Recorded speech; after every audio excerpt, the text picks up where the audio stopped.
I'm Karen Swy-zick, and you're listening to the Bacon Bits and Bytes podcast. This is the podcast where a bit of business and a bite of technology come together.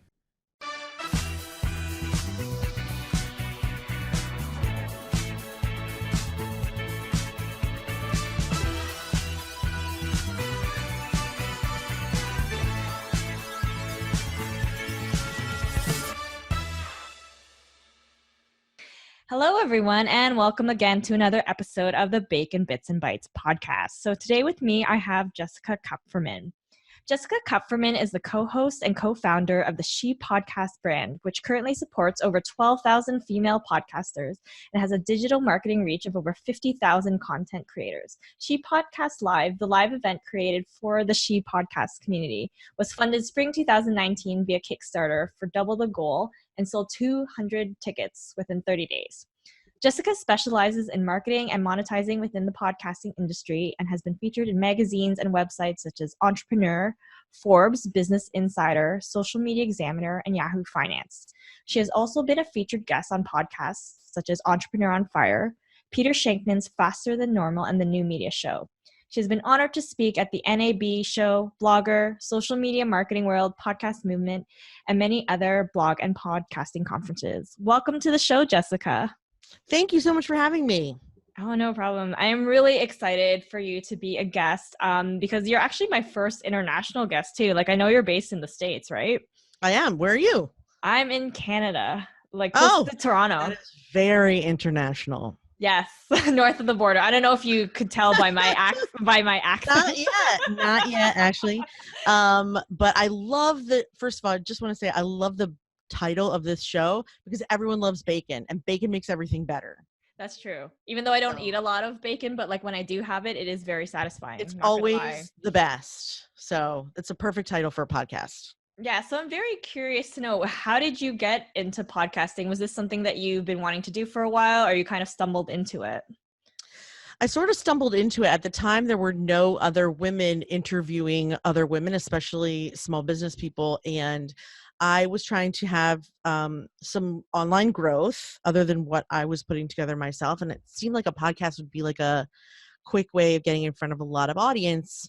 I really wanted a speaking career, but I knew also that I would be trying for a baby. So I didn't want to start traveling around, even if it was local, and depend on that for money if I knew I was going to give birth soon and not be able to do that. So I started a podcast where I interviewed other women entrepreneurs, and I loved the idea of it. I actually was invited to be on someone else's show first, and then I was I felt very jealous of her for having her own radio show, because actually, like when I was a kid, it was something I used to pretend all the time. Was like I had my own, like we had a tape recorder and a microphone, and my sister and I would always pretend like we were game show hosts or like all kinds of weird stuff. So it seemed very natural to me, and I loved how she was like, okay, now we're going to talk about this segment, and now it's time to talk about this segment. And I was just like, oh my God, she's Dave Letterman. I love it. So I started my own. It was called Lady Business Radio, and it sort of was like, it was like a perfect way for me to, first of all, start a women's entrepreneurial show, because so many that were happening at the time, Entrepreneur on Fire,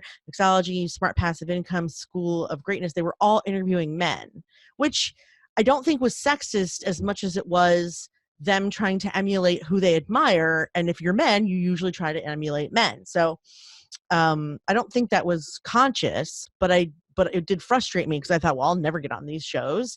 And then I thought, well, I'll just host it, and then I'll be able to ask everyone on my show, and then I'll be able to talk to them, and then they'll be my friend, and then I'll have all these influential friends. Bing! So that made me super excited. And also the talking, as you can tell, I'm a chatty Cathy, that made me super excited as well. So it just all kind of clicked at once. And then as soon as the idea hit me, I couldn't do anything else for 2 weeks. I was like obsessed with getting it up, and like everything else I was doing just dropped until I had the branding done and the website up, and like I just became obsessive over it. Mm-hmm. And in addition to having like your own solo podcast, you co-host with Elsie Escobar on She Podcast. So a couple of questions first. How did you guys meet, and how did you like know that you could be good co-hosts together? Were you friends prior to?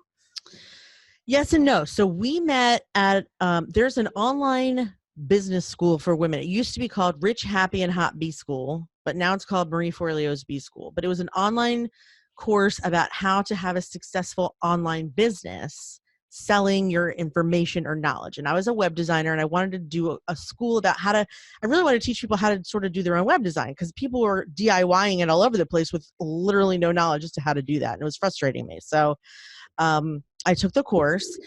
Elsie was, at the time there were about 350 students. Now there's like 20,000, but this was like 2011. She was another one of the students. She was a yoga instructor and a master yogi. And she was, I think, wanting to somehow monetize her podcast at the time, which was Elsie's yoga class. So because Elsie's the type of person that like literally a website to her is like her name and phone number and email address. Like, she doesn't give two hoots about web design. And I, on the other hand, at the time, and still now a little bit, I find yoga and yoga speak to be alien on some level. So we didn't really interact that much.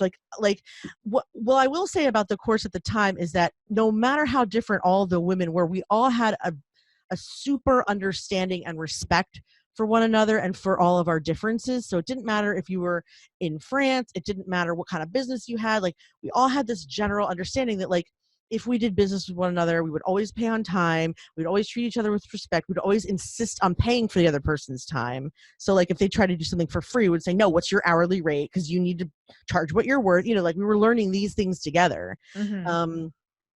So Elsie and I were like ships in the night until until I started Lady Business Radio. I didn't even know she had a podcast, to be honest with you. And then at one point she posted in that group that she's a podcast consultant and she can help podcasts grow. So I was like, sweet. So I hired her to give me a bunch of advice, which she did. It helped me grow.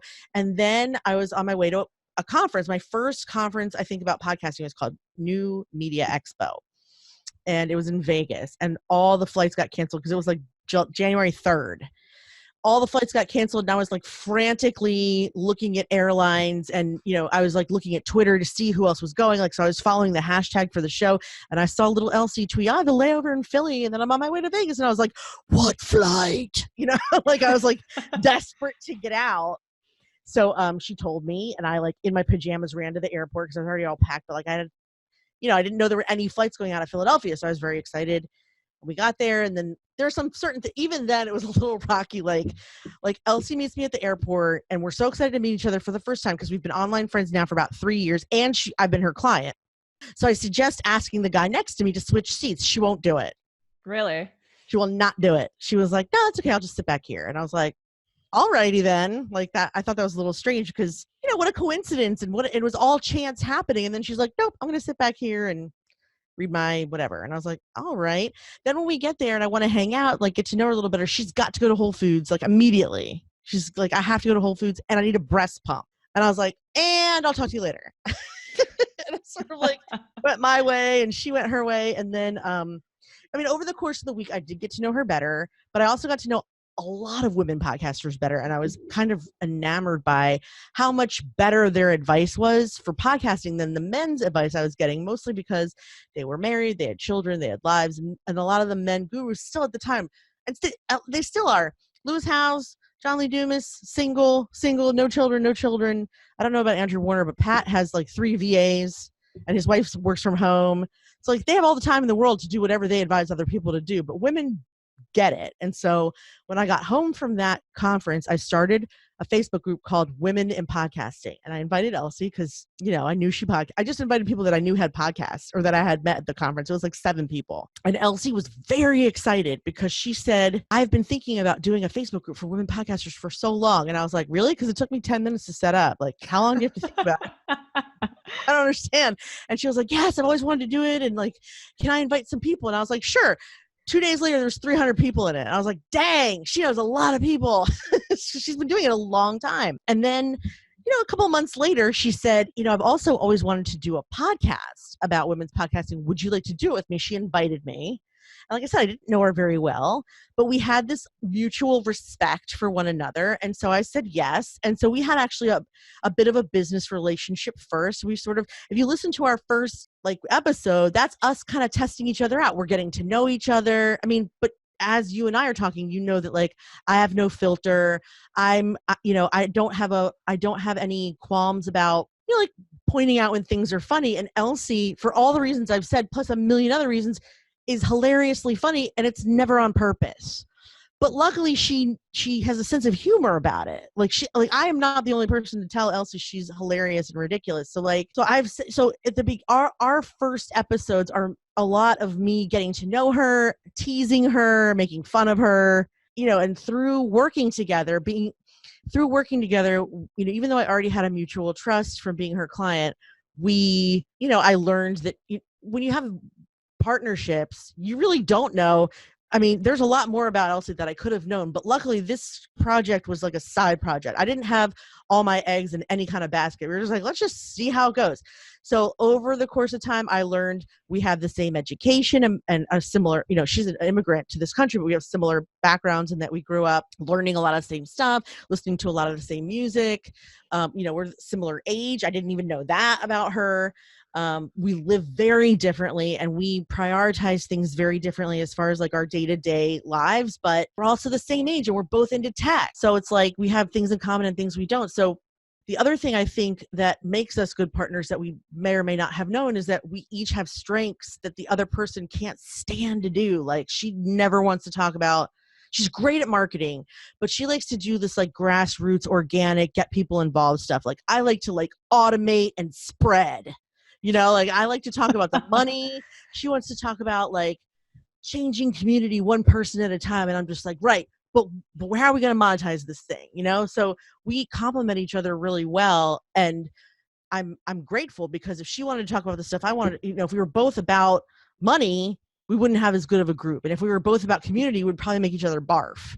So it works out really well. But yeah, we had no idea that it would be this, which I think sometimes is what makes great things, because if you try to plan to be great, it's never going to work out, right? Yeah, that's true. I think it's really cool how you were using the first few episodes as to kind of, interview each other, and it just became like more organic. So I'm curious to know, say there's somebody who wants to start a podcast, or like kind of on the fence, they're scared and whatnot. Would you recommend them trying to do it with a co-host first, or would you say going the solo route is better, or it really depends on your goals?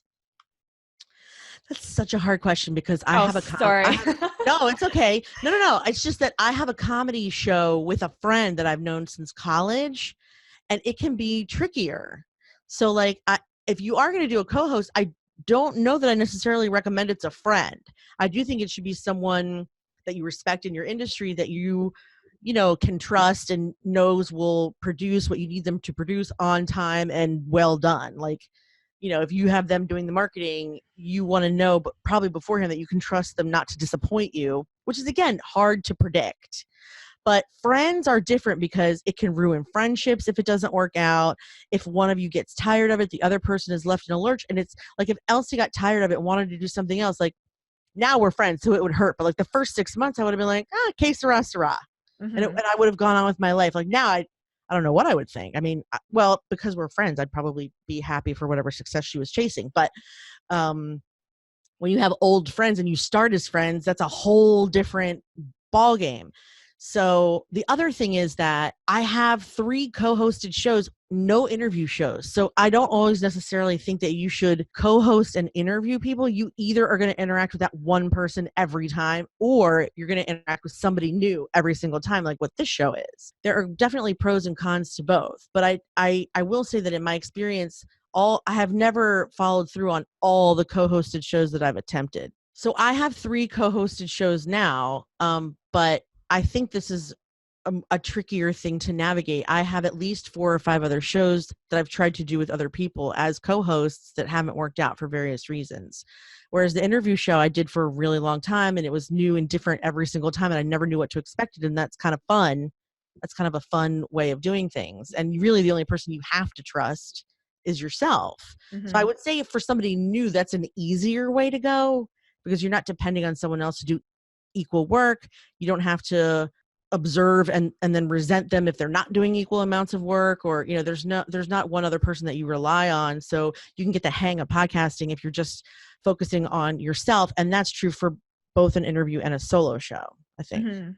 Yeah, I've been finding that I prefer interviewing different people, just because I get a variety of guests and get to ask a variety of questions. And I actually struggled, even though I only have like 2 solo episodes, but I actually struggled to like talk about myself. I don't know. I'm just not really one to, do a monologue. Yeah. So I have done one before as well.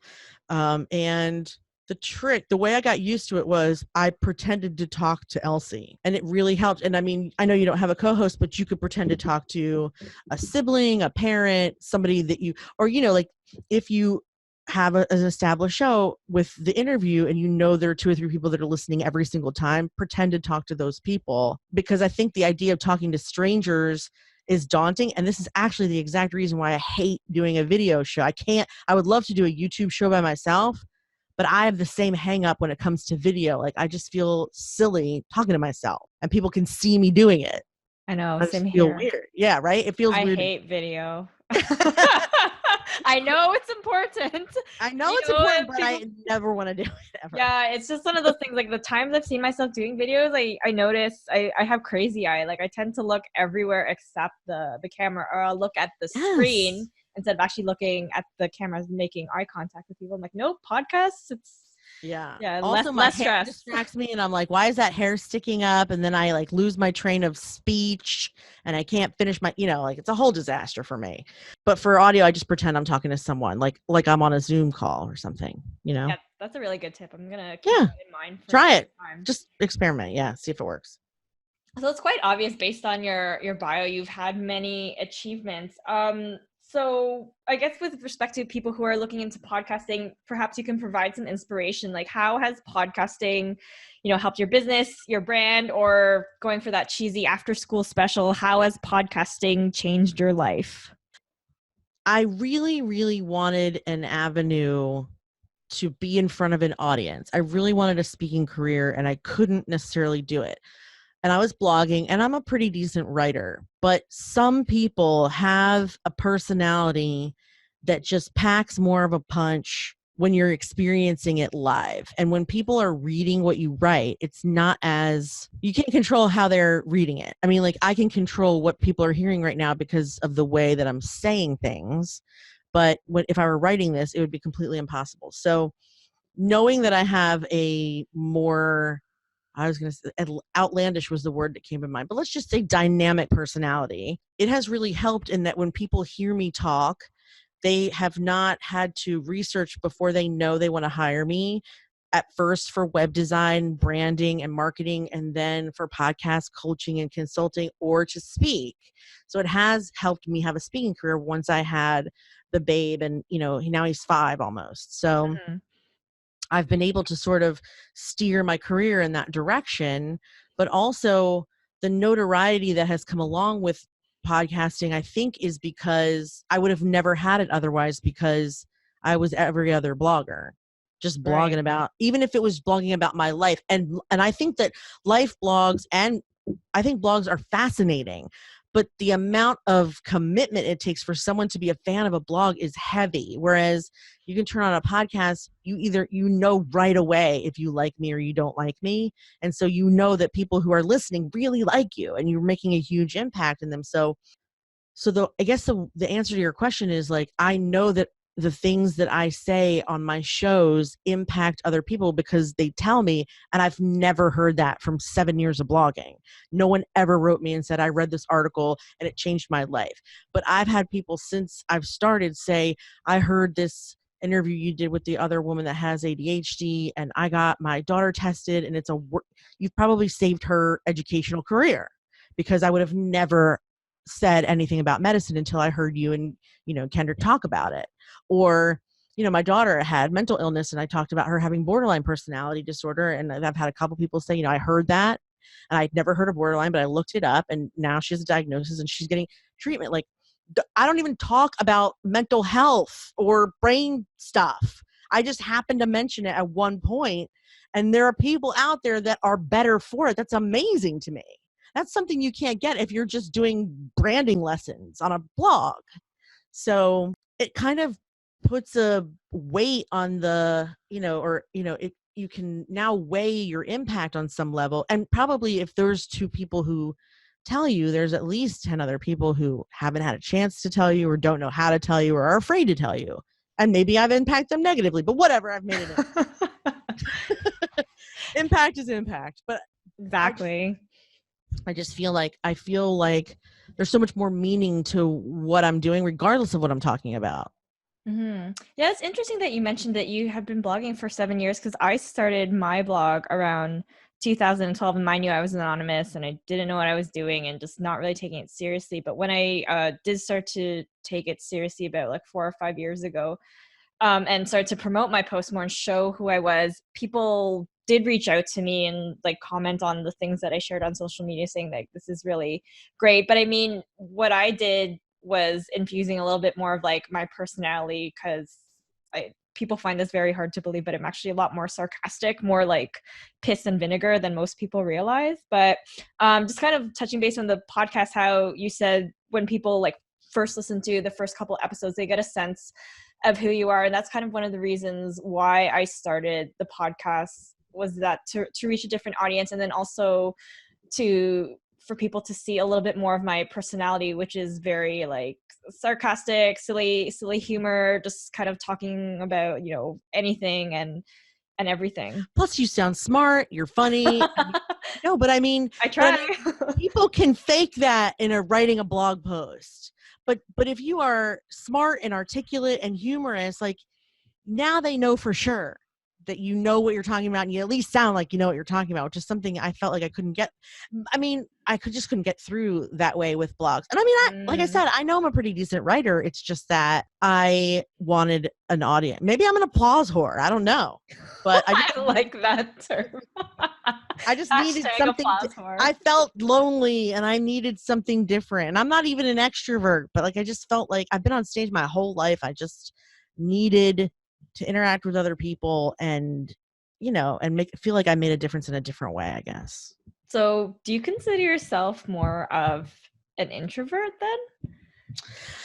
I'm what's called an outgoing introvert, which is like, I'm excited to be around people. I'm excited to be in front of them. I'm excited to meet people and talk to them as long as they want. I don't enjoy being in the center of a large party. Like if there's a room full of 500 people, I will not be the one in the middle flitting around talking to everyone. I stick with like seven. I stick with a few people. It's really bad actually, because I want to be a better networker, but I have a hard time like pushing myself out of the corner. Yeah, it's really hard for me. And I mean, it's actually quite beneficial that I have more notoriety now, because then people come up to me and I don't have to feel awkward. I kind of really am grateful for that. So grateful for it, because it was really hard for me to do. And then after I'm in a large group or I speak in front of a large group, it takes a lot out of me. And I mean, my in-laws are mostly extroverted, and I see them like, if they get the chance to be alone, they're sad. Like, oh, nobody wants to play with me today. And I'm like, that's the dream. Don't you get it? Enjoy it. It's so quiet here. I love being alone. Nobody wants to talk to me. I'm like, why do you want to talk to them? I don't understand. Like, it makes no sense to me. But again, I am enjoying this conversation. I enjoy parties, like I said, but I don't ever want to be the center of a party. I could never DJ. I could never MC like a party. I could do like a conference, but not like, party people, put your hands in the air, wave like you just don't, like, I can't do that. No.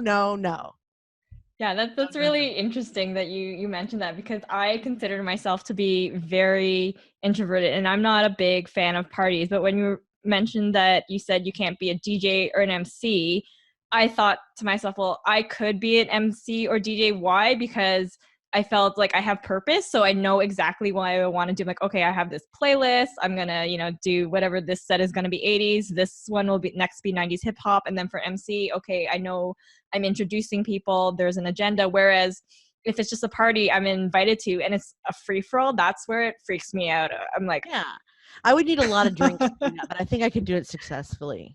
Like DJ or MC, I would need a whole lot of drinks. And I do karaoke in large crowds, but I usually have a few drinks first.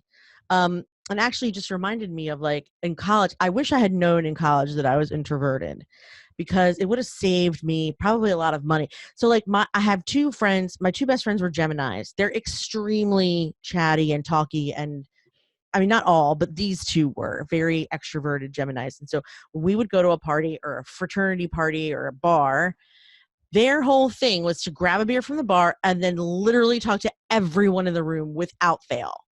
And Wow. I could not do it. I would get I wanted to go because I wanted to have fun and talk to who they were talking to, but not at such a fast pace though. Like I felt like they were like, hi, oh my God, how are you? And I couldn't. So I would get stoned, then meet them up for wherever we were going. And then they would get their beers and start flitting around the room. And I would just watch and wish that I didn't even wish that I would actually watch them and be like, why do they want to talk to every person in this room when I'm hilarious and I'm right here? Well, all I wanted to do was kind of hang out with them in the environment, but they wanted to talk to everyone and it just exhausted me. So I would get stoned before I left because at least I could be in my own head that way and not feel. I think I was I didn't think about it at the time, but looking back, I know now that I was like self-preserving my energy or at least putting up a wall between me and the awkwardness that I would have felt had I been sober. Does that make sense? Yeah. Yeah. Yeah. It's weird. So, I mean, now I know, now I feel so much less weird having done that because I used to be like, why would I do that? It's such a antisocial, if you wanted to interact with them, like, why did you? But now I realize, so it's good, but hindsight's 2020, right? Mm-hmm. So I wanted to talk a little bit about the business side of podcasting, and I think my mom will really enjoy this because when I started the podcast, even only after having 6 episodes up, she was like, "Well, how are you going to monetize this podcast? Like, what are you going to do?" So I wanted to ask a few questions, especially for those people who like the idea of podcasting, but again, eventually want to monetize it. At what point should you even consider sponsorships? Would it be based on the number of downloads or how many reviews on iTunes? I don't really think either of those things. I feel like it should be about when you have grown a community that you can sell. Reviews, definitely not, because you can pay people to review your podcast. And I don't think sponsors even look at that. Big sponsors look at downloads because big sponsors like HelloFresh and Casper Mattress, they have a mathematical formula that they use to know whether or not they'll get a return on their investment. But they are buying 20, 30, 40, 50 shows at a time. So that's why if you are new or if you want to monetize a show that has a niche, or if you know that your audience is loyal and rabid, but you have, let's say, 500 downloads an episode or even 200 downloads an episode, you can monetize that as long as you have an audience that is the exact right audience for whomever that advertiser is. Mm-hmm. So what's great to do is, even when you start, is somehow create a survey or use a Facebook group or a page or something where you can get insights on their demographics, because that's sellable. And then later you can, and if you are building your social community, even if you, sorry, I banged the mic, even if you have no downloads, but you have a pretty healthy Twitter or Facebook, that's sellable as well. The only thing a sponsor wants is the exact right audience. They don't care the topic. They don't care how you sound. They don't oftentimes listen to how you sound. They want to know that they're going to, if they pay $100, they need to at least get that back in sales and then some. So if you have an audience somewhere that's big enough to deliver that, then you're in business. Otherwise, it's not, you just have to keep growing and growing and growing. Mm-hmm. But yeah, the whole point of ads, just in general, if you think about, forget podcasting, if you think about newspaper ad, let's say you have a women's shoe store and you want to put an ad in the newspaper. I mean, you are young, old enough to remember what a newspaper is, right? Just checking. Oh yeah, definitely. I am older than I look. Okay, just checking. Okay, so in the newspaper, where would you place that ad? On the front page. On the front page? If you could get it. Above the fold. Above the fold, definitely. But if they have a lifestyle or if they have a parenting section, anywhere where you wouldn't put it in sports, right? Because men are usually the ones reading sports, and the chances of a woman seeing that are low. So you would go to where, if the newspaper has a circulation of 2 million, and the front page is like, $5,000. You don't have that. You need to do an inside. I used to sell newspaper advertising too. So I feel like it's a good example, even though I may be losing people. And I'm sorry if I am. But the point is, when you go niche, even though you're spending less, you're getting exactly the people you need. So it's not always about reach. It's not always about breadth. Those larger companies, for them, it is about breadth. For them, it is about reach, because HelloFresh, Casper Mattress, that applies to everyone.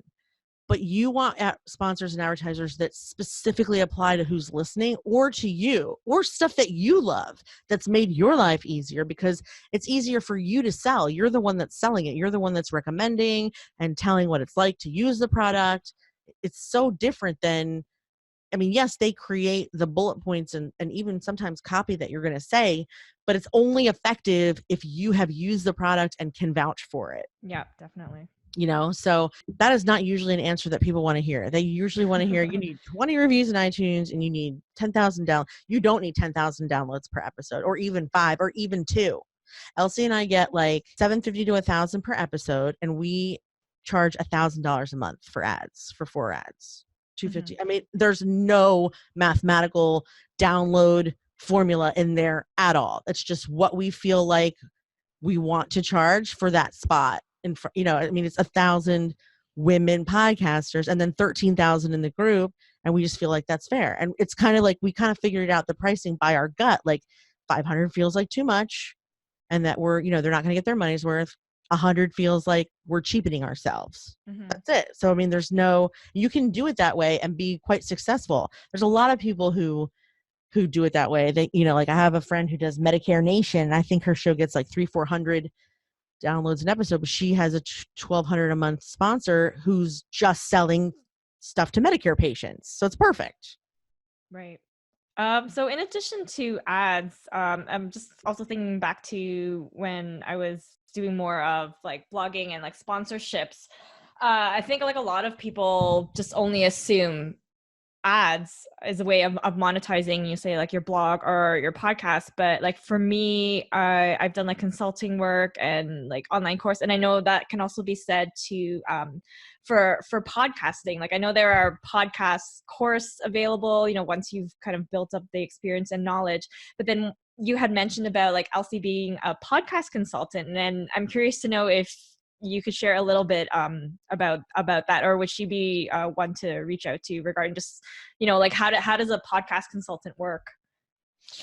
So Elsie, she focuses a lot on, well, first of all, she has a group coaching program that she does twice a year where she gathers in about 12 women and they discuss what they want their podcast to impact in the world, and then how they're going about doing it now. And then Elsie sort of like retools it so that it's more impactful, it fits with their life, it's getting out the message that they want to express. But we also work together. We have like a sort of what we call like a 1-2 punch, where people will work with her for 90 minutes and get sort of an overview of, this is what I want to say. How am I supposed to say it? How often do I say it? And she gives them all that about the content and community and a little bit of growth. And then they come to me and I give them more like sales messages, sales funnel, opt-ins, how to make a business plan around whatever they just discussed, the two of them. Mm-hmm.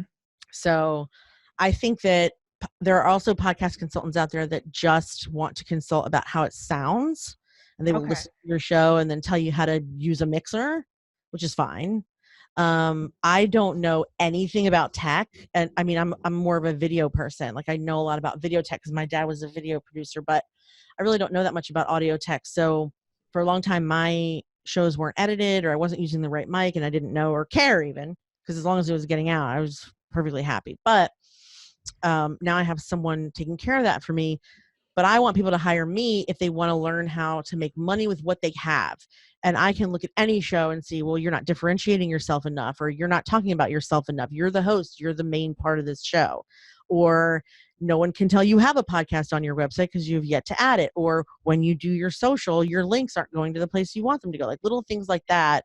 They're tweaks, sometimes 3, sometimes 300, but they make a huge difference in how successful you're going to be. It's all about effectiveness for me and process. and having a goal and doing what you need to do to get to that goal. So yeah, I mean, a lot of the goal does matter, but there are lots of ways to monetize a show, besides just being even a podcast consultant. Like you said, online courses. You can also do live events. You can also have memberships. You can also there are lots of podcasters that just have a podcast to drive people to hire them for coaching and consulting about all kinds of different things: real estate, life coaching, love coaching, health coaching, business coaching.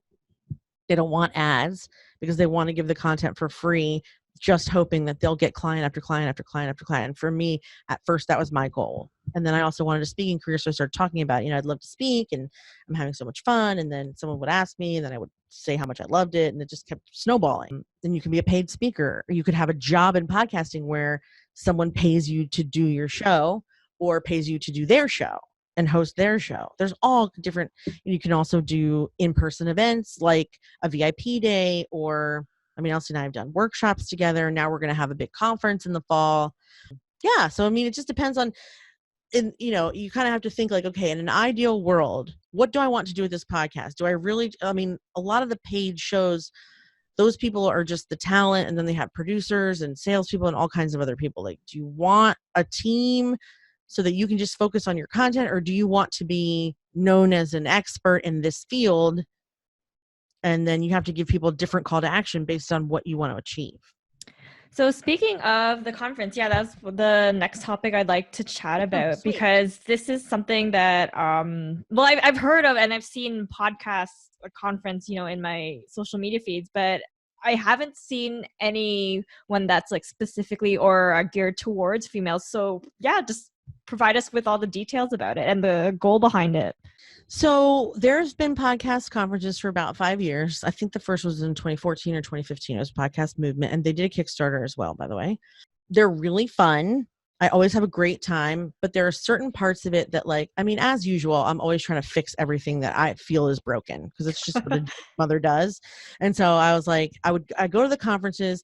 I do now 2 or 3 a year. And every time I come home, I'm exhausted. So exhausted. I can barely see straight.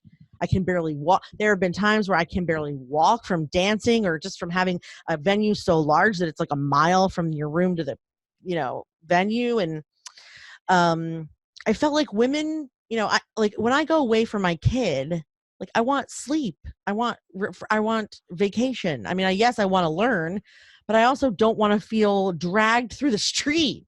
So problem number one, nothing starts before 10 a.m. And I do have one that starts at 9. But everything else, 10 a.m. If you want to get up earlier and do yoga or whatever, fine.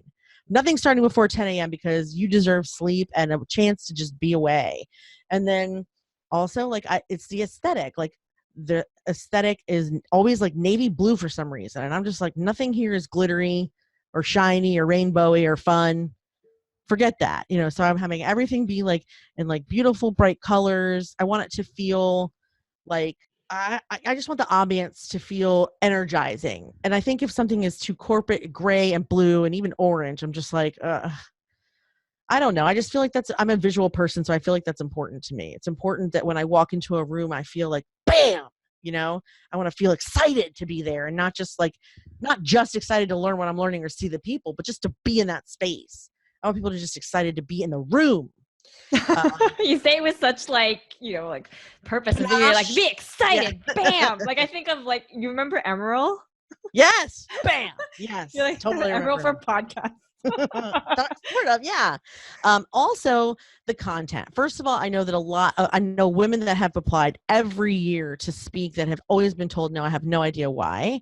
I know that I wanted a more diverse crowd. I wanted way more people of color and women of color, and I wanted to hear from people who were LGBTQ. And I don't feel like there's not a conscious effort to do that at larger or other podcast conferences, because they're very busy putting together a curriculum that's well-rounded. Mm-hmm. And I too want to do that. It's just that I know that there are enough diverse voices out there that can cover a well-rounded curriculum and still be from somebody we've never heard from before. And that person can be successful in their own right. So I have 107 speakers. 40% of them are women of color. I would love to have had more, but there is this whole thing of they don't apply. So I had women apply that I said no to, but for the most part, I really wanted a well-rounded and diverse group of speakers. I wanted people to have monetized in ways you've never thought of before. I wanted people to teach Instagram who have been influencers with 100,000 people or more. I wanted people, like I have some speakers, like one who's a nun and she has a show called A Nun's Life. Cool. And I have a woman who just came out after her husband died, and she has a show called Graying Rainbows. And I have women who want to talk about process and marketing, and people who want to talk about creating products. But these women who sell products from their podcast, millions of dollars doing it. Like people who grew communities that are making like millions of dollars on whatever they're selling their community, but that they don't necessarily get to speak every time because they may not exactly be podcasting gurus. I don't think podcasting gurus know everything. Mm-hmm. And so I think if you ask the same people to speak every time, I don't know. It's just, you sort of outgrow the show. So I want there to be different people every time. I want to hear from people we never get to hear from. I want them to feel energized, supported, enthusiastic. I want them to be inspired to talk to one another, to collaborate with one another. And I also think, and this is not sexist, but just my experience, I find that when I'm at a conference with men, let's just say I'm sitting in a session, and this has happened to me. I'm sitting in a session. I stand in line to talk to the person who just spoke when it's over.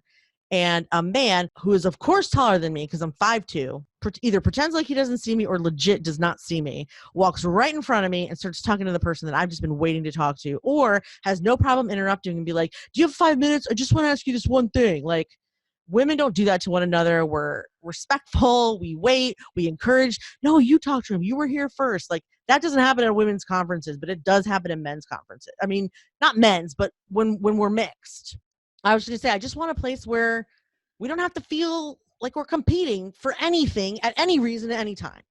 Yeah, it's interesting that you had mentioned that, because I actually experienced something similar to that at a more male-dominated conference, and I too am 5'2", so I am short, and I guess tall people tend to overlook short people sometimes. But I was waiting in line to talk to someone. It was a man, and a man just like came up, and was there beside me, and then the man acknowledged the guy and didn't even acknowledge me, say like, oh, I'm sorry I missed you, I'll talk to you after, or come look at our demo like together, include me. Like, I was just completely shut out.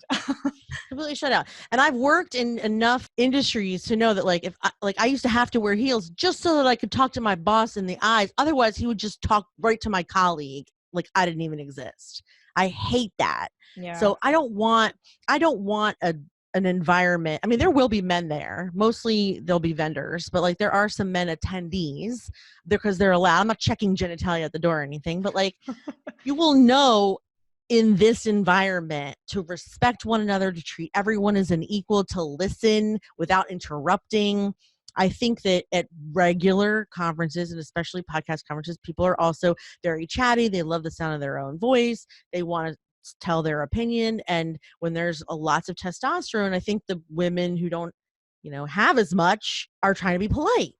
And I don't want them to have to worry about that. I want them to say what they got to say and have no reason whatsoever to be quiet. Mm-hmm. So that's important to me. Yeah. Could you provide more details about it? Like when and where is it being held, and where they can get more info? Yes, thank you. So yes, it's in Atlanta, Georgia, October 11th, 12th, 13th. It's at the Atlanta Marriott Marquis. The website is shepodcastslive.com. And it is going to be super awesome. We have a kickoff party on Thursday night, and then it's going to be Friday, Saturday, and Sunday. It's a beautiful hotel, the Atlanta Marriott Marquis. We already have, like I said, we have the whole agenda up. All the speakers are up, so you can go see what everything's about. We also have some special opportunities there too. I have a woman there who's going to be doing headshots for people who want to take headshots. Also, you can pitch to ad agencies. If you think you're ready for sponsors, you can pitch to a PRX, the Radiotopia network. If you think you want to be part of a network, you can get storytelling. There's a storytelling workshop done by one of the instructors of the Moth. So you get to learn how to tell a story by the experts of the experts. It's going to be really cool. So we're very excited about it. October 11th through 13th, shepodcastslive.com. That does sound very exciting. So before we sign off, do you have any advice or something you wish you had known when you had first started podcasting that you could share with the listeners? Yes, I wish I had paid more attention to how my audio sounded. I was very laissez-faire about just getting my message out there and not caring, and people are like, just do it. And that's true. But if you want to be taken seriously, you kind of have to sound good. And it took me a while before I took that seriously. And I wish I had done it sooner. So that's one thing. And then I think also just, I don't know. My advice is usually don't take everything so seriously. If you need to change. If you need to pivot. If it's not working for you, stop doing it. If you don't want to air that episode, don't air that episode. If you want things to be green instead of blue, just change it. The podcast has to suit you first, not your wallet, not your audience, not your, fame and glory. It has to suit you, because once it matches up with everything you want, that's when the formula for success kicks in. Mm-hmm. And on social media, where could people find you? I am Jess Kupferman, Kupferman, on Facebook, Instagram, and Twitter. And also you can find She Podcasts at She Podcasts on Facebook, Instagram, and Twitter. Excellent. Well, this is really fun talking with you. And I learned so much about podcasting, and I feel more inspired to keep going, because actually I wish I completely forgot to mention this, but I just wanted to also talk about the editing and how I was finding that kind of oh my gosh, this is taking so much time, or I feel I'm behind. I can't be consistent. But I mean, just I guess if anything, if I could give some advice as a new podcaster to people, is just to keep going and putting yourself out there, because I think there's something to be said about the content creators versus the content it's worth consumers. it. It's totally worth it. I agree. Yeah. Awesome. So yeah, thanks again everyone for listening in, and stay tuned for more episodes. Thank you so much for tuning into this episode of the Bacon Bits and Bytes podcast. If you enjoyed the content, please subscribe, leave a review on iTunes, and share this podcast with your family and friends. You can follow the podcast on Facebook, Instagram, and LinkedIn at Bacon Bits and Bytes. And on Twitter, it's baconbits_bytes. Ciao for now.